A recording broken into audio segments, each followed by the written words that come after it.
Well, it's now time to bring you the first part of our interview segment on the show today. Now, the Institute of Directors Nigeria says effective corporate governance structure in the public and private sector is key to achieving a sustainable economic growth and economic stability in the face of daunting challenges confronting the country. President and Chairman of the Council, IOD Nigeria, Dr. Jiden, made the call during the press briefing ahead of the Institute's annual Directors Conference in Lagos. Blessed Omonuse reports.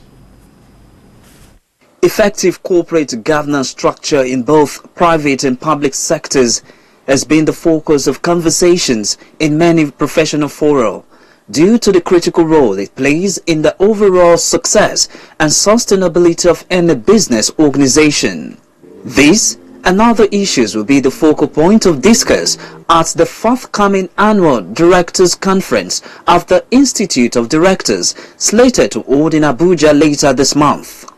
Addressing journalists at a press briefing in Lagos ahead of the event, the President and Chairman of the Governing Council of the Institute, Mrs. Jiden, disclosed that the conference will serve as an avenue for stakeholders in the private and public sectors to brainstorm on key issues on leadership, ethics, economy and business, amongst others, as they affect the corporate entity in Nigeria. We've made some progress in terms of corporate governance, but we have a long way to go. Since the start of Institute of Directors, we've done a lot in terms of advocacy for people to know the value of corporate governance, because when you just talk about it, people think you are talking in the vacuum. But if now that becoming aware, young entrepreneurs, beyond being registered as directors, now they realize that they need to put governance structures in place for the sustainability of their businesses.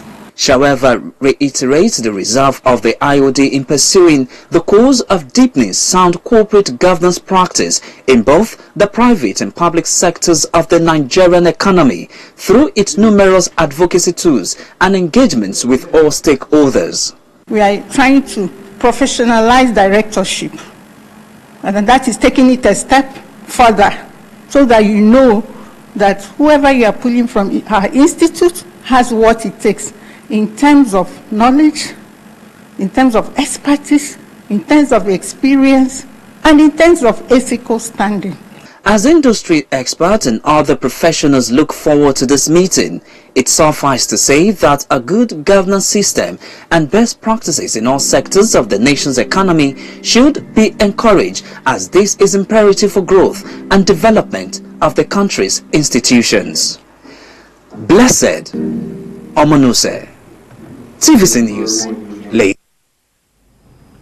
And to deliberate a little more on the impact of corporate governance in Nigeria today, the practice we have as we speak currently, I have with me in our Lagos studio the Chief Executive Officer of the Institute of Directors in Nigeria, Mr. Bamidele Alimi. Good to have you on the show today.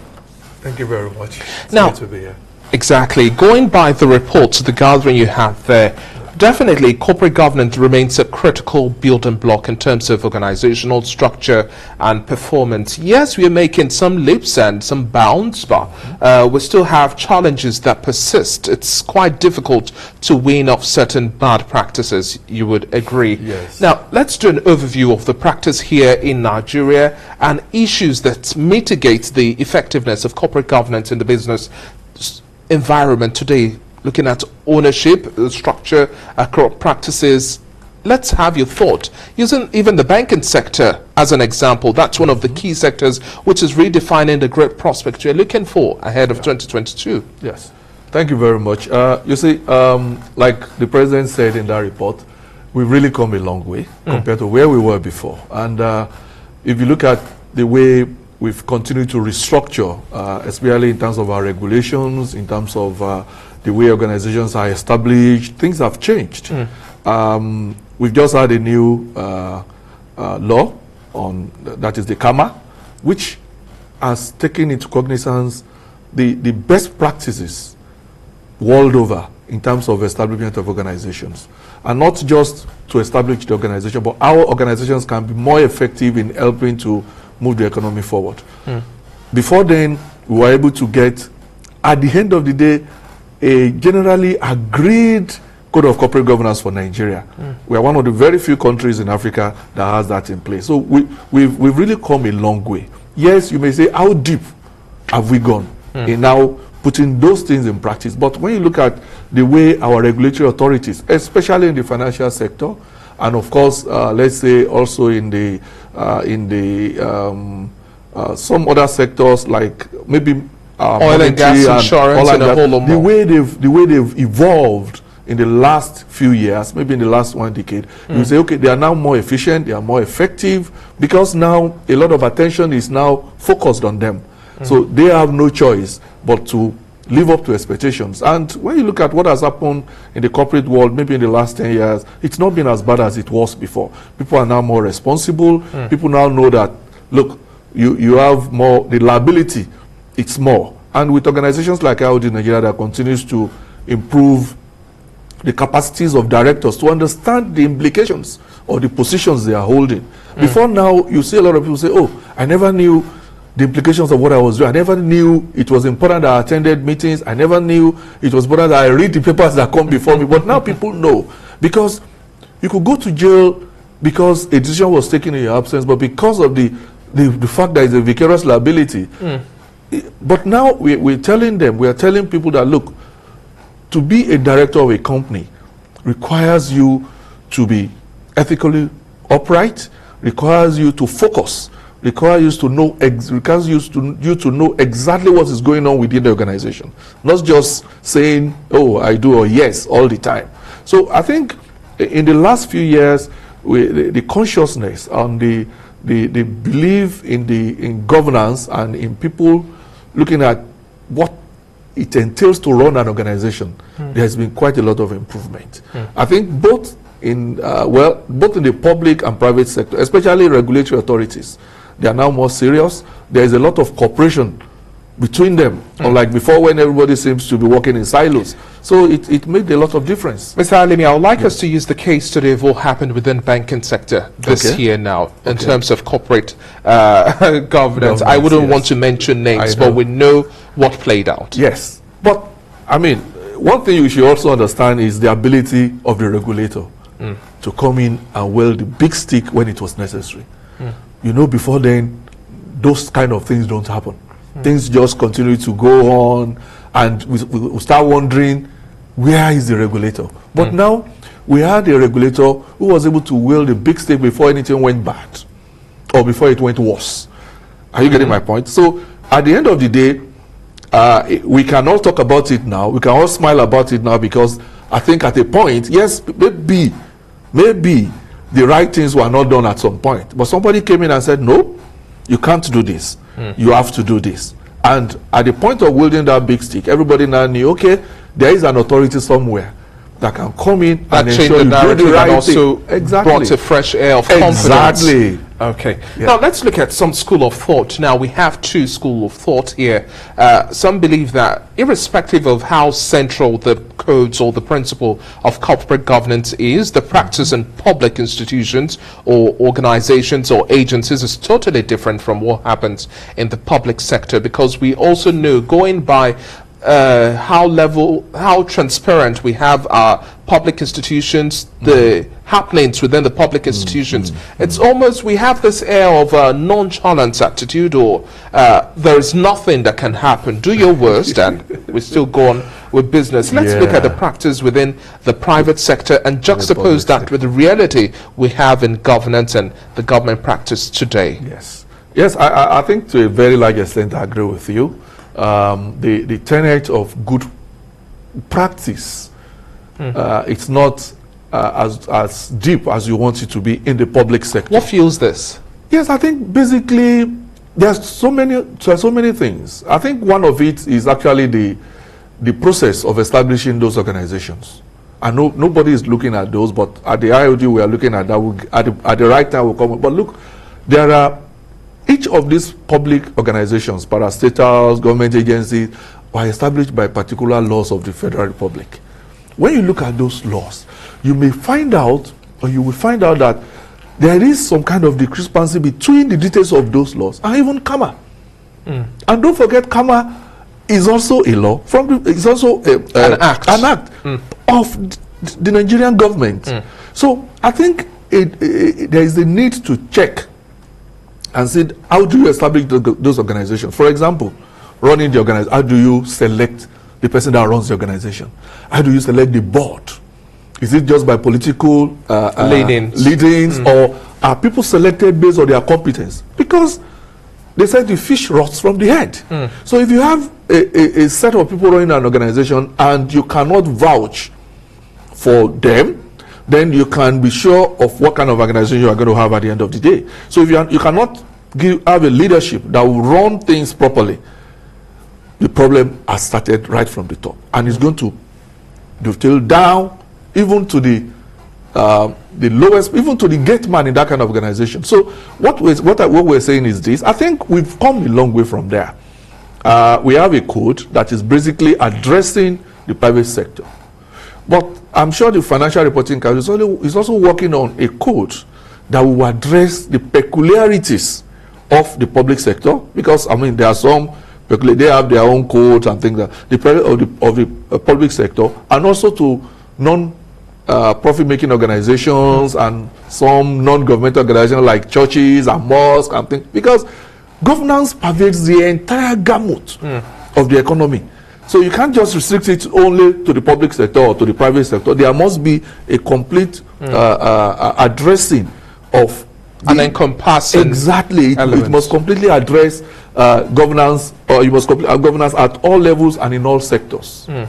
Now let's look at our next conversation. I like the fact that you're building your conversation around the improvement and reforms you're seeing in the Companies and Allied Matters Act now.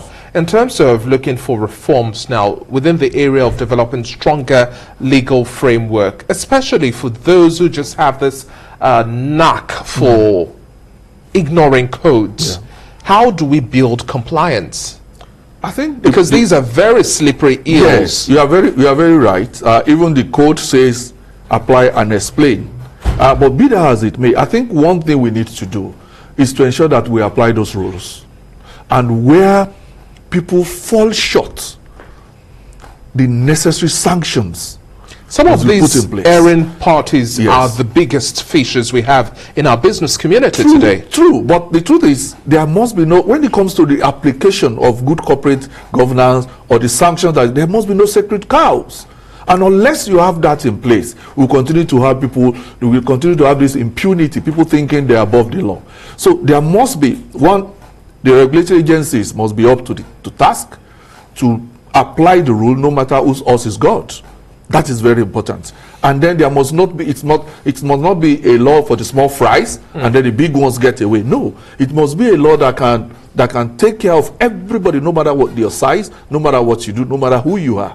And I think to a large extent, we are moving, and we are moving towards, gradually moving towards that. I mean, we just looked at the financial sector. Before now, people will be scared to take the kind of action that was taken the other. I mean, it's not been done in ages. It was a big shake-up. It was a big shake-up, but heaven did not fall. But what did it do? It reinforced the confidence of the people in that sector. It actually told the people that yes, somebody is watching and somebody is making sure my deposit is safe. And that is the kind of news, that's the kind of confidence we must give the people.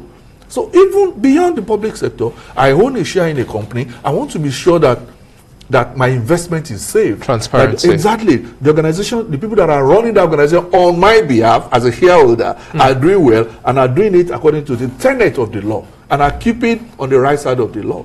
And they are making sure that they take all stakeholders along as they do it. That is what corporate governance preaches. But this does not necessarily translate to what we have in terms of Nigeria's corruption index across key sectors of the economy. Even looking at emerging sectors of the economy, we just have this pervasive element here. How do we now change this narrative, knowing that we have a huge corruption index we have to tackle, nip in the bud as much as possible, and also address the bigger situations? The banking sector is just one element there. There are other instances playing out today by the hour as we speak. Certain sharp practices are conducted and swept under the carpet like nobody's business. Well, let's not assume that they have been swept under the carpet. It takes time for. Yeah, it takes time. But you see, it's I always say there are two sides to this issue of corruption. There is the receiver, and there's also the giver, and it involves. And there are the speculators. Of course, and it involves so many people. It involves so many characters. It involves so many sectors. You cannot say, oh, a particular sector is safe. No, it takes one to give one and then the other to receive. So for me, I think while I would say we are not there yet, I think we are making a progress. Is that progress fast enough? No. We have to do better than we're doing now. If we really want the economy to develop, because one of the major, I always say, the two major issues affecting our economy, one, corruption, the second is indiscipline. And that goes beyond just the people at the top. It's about the Nigerian, and how does the Nigerian perceive corruption? Is it that when it is in my favor, I look at it as development, but when it's not in my favor, that is when I recognize it is corruption. So these are the lessons we must learn, because at the end of the day, what is in my interest today will end up being against my interest tomorrow, because there is a perpetuity. Somebody did it yesterday and you didn't say anything.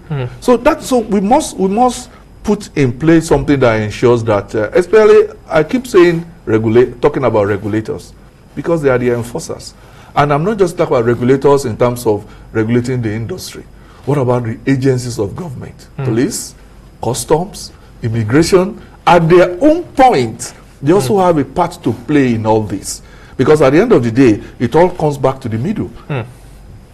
Now, let's look at the year 2021. We are gradually wrapping up activities for the year. This was quite a build-up from what we had in 2020. COVID-19 really struck all economies, and we had a big shake-up. We had to rethink how we do business. We had to re-strategize. Now, looking at the key trends, we had climate change risk, greater emphasis on diversity, equity and inclusion, convergence of sustainability reporting standards, more on human capital management and engagement, and also the return of activism and increase capital market activities and much more. And also looking at virtual board meetings, and this is expected to last for a little longer than expected. What trends do you think will likely shake up or make the year 2022? Well, one thing I think will make a lot of difference is the issue of the finally resolving the issue surrounding the COVID-19. We thought we were out of it, and then we had the third wave. And I think the advent of the vaccine made a lot of difference, but of course it's still a work in progress. Exactly. But then I think what will make a lot of difference for 2022 would be organizations being able to work and to do businesses without the fear or tribulation of another wave of attack of COVID, making all plans and all projections irrelevant again. And I think that will make a difference, because what that will do is that our projections, our plans and everything will go according to the way we've planned it. Once that kind of shock, like we had in the first half of 2021, does not come in the first half of 2022, I think we're going to have a better business year than what we had this year. So, and going from that, I think what COVID had done for everyone is that anything can happen at any time. Because I said it, and that no business plan or no business strategy prepared us for what COVID did to us. But what that had done now is to teach us new ways of doing things and to tell us that if it can happen, it will happen. And to know that nobody is an island on its own. The entire world was paralyzed. So the developed world is now coming to realize that, yes, even if the developing world is not moving as fast as we want it to move, we have to also look back and hold them and help them to move up. Because if we don't, we stand the risk of allowing the weakest part of our chain to bring everybody down.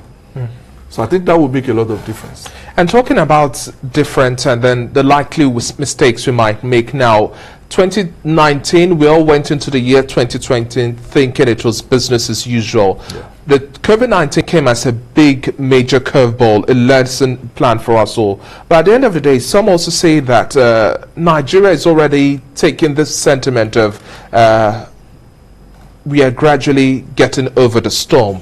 And there's this other argument that says that we should rather look at this as a learning curve and say a storm is coming, hence we have to preempt, we have to take action ahead of that. We have to have plan A, B, C, and even a D. Yeah.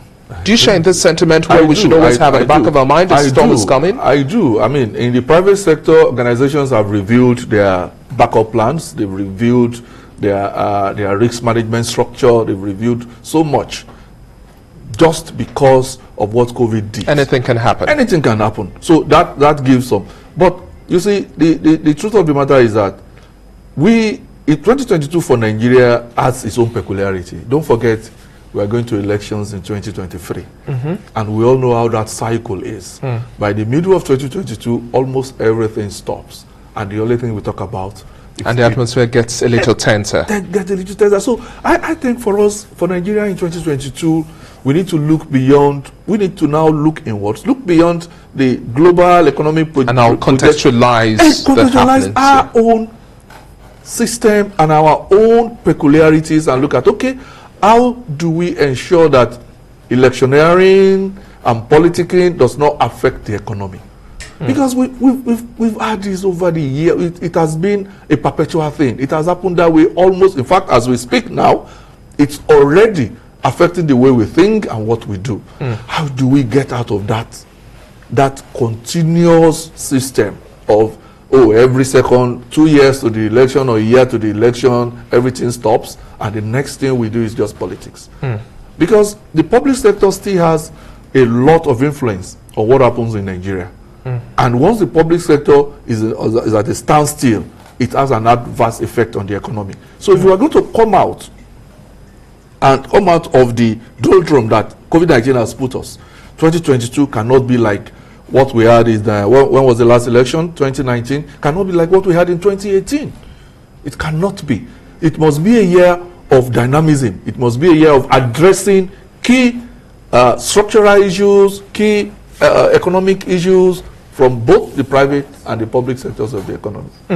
That's quite an interesting way to gradually wrap up our conversation. Now we are coming to an end, and we are expecting the conference to also define the year 2021. It's time to take into account the biggest hurdles we had to cross, and then plan ahead of the year 2022.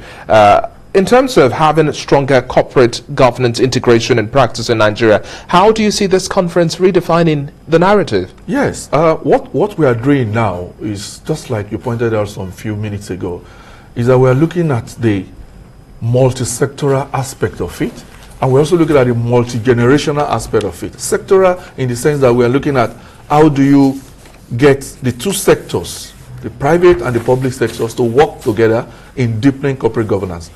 Moving from there, we're now looking at generations. The younger generations of Nigerians, especially those who are now doing businesses. How do you get them to understand the tenet of good corporate governance? How do you get them to know the implications of running their companies very well? Most of them are very brilliant entrepreneurs. They've invented businesses that have been very good and working very well. If you note, a lot of Nigerian businesses established by young people have been bought over by more established organizations from outside Nigeria. That means they grew it up to a particular level, and before it could go, there was a takeover. Somebody has taken it over. But then, we want to ensure we improve the capacity of these younger people to, on their own, also grow their businesses to become big multinationals within our own country and owned by Nigerians. So that is part of what the multi-generational aspect of the conference will do. We think there is a need for us to look at all these aspects of corporate governance if we really think we can deepen it in Nigeria. Thank you very much for your time on the show today, Mr. Bamidele Alimi. It's been a pleasure speaking with you. We've been speaking with the Chief Executive Officer of the Institute of Directors in Nigeria. We keep our fingers crossed and see how things will play out at the conference come next week. And then we'll also have this conversation one more time with the Institute of Directors as we see the year 2022 unfold right before our eyes. Thank you. Thank you very much. Thank you.